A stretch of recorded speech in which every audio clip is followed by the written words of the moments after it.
Hazen starts the 9th Indiana, 6th Kentucky, and 41st Ohio southward. Hazen himself rides south either on the Lafayette Road from the Poe Farm, or he rides out onto the Lafayette Road, and as he rides south, he meets coming north on the Lafayette Road a very rattled Horatio Van Cleve. Van Cleve's two brigades that have been in action, the Sambadius Brigade and Dick's Brigade, are now being driven by advancing Confederates. They're beginning to fall back in some disorder out of the woods, east of the Lafayette Road and south of the Brotherton Farm. And Van Cleve is looking for any assistance. His 3rd Brigade, Sidney Barnes's brigade, had been left down at the Vineyard Farm there, and they'll see some action there, but he's looking for some assistance. And he encounters on the road William B. Hazen, and he pleads with Hazen for some assistance.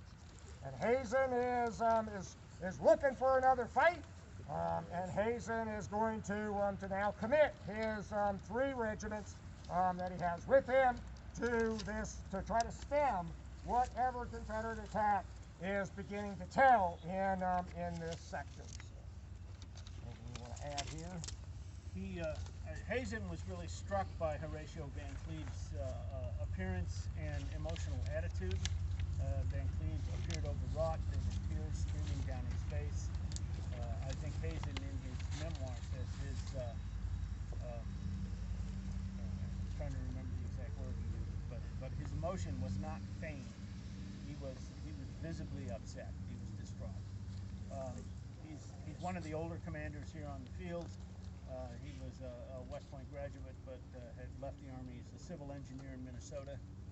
And he's 61 or 62 here. His 2 brigades had gone into the woods. They had been ejected pretty rudely and fallen back in some disorder. They had tried to form a line as we described here, but they were pushed. The Brotherton field line, the line that runs down the center of that field, fell apart fairly quickly. It was really more odds and ends than it was formed units. And so at this point, from Van Cleve's point of view, his division has essentially been destroyed.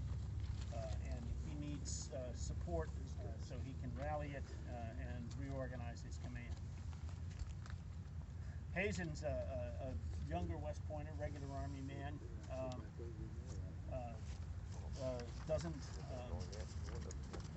well, later he'll have quite the reputation in the Army as a hard-bitten, no-nonsense regular. He gets in trouble with the Grant administration for testifying against the Secretary of War in that impeachment trial. But he's a man of action, and he's going to push his 3 regiments quickly down here as he can. And they're going to get out into this part of the field.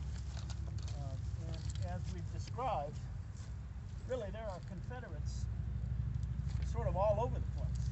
Yep. There are, now of course we can't measure his field of visibility or what he can see, but depending on where he's at and what movements he sees, he's potentially witness to up to a dozen regiments of Confederate infantry. He might see as many as a dozen battle flags. That's a pretty daunting force to assault with 3 regiments. That have been in combat. Have already been in combat. Have already taken casualties. Sufficient that he's even had to leave one of his regiments alone. But it's a moment of crisis, and he's going to go right in. So we go. Yeah. Just one more thing about Van Cleve.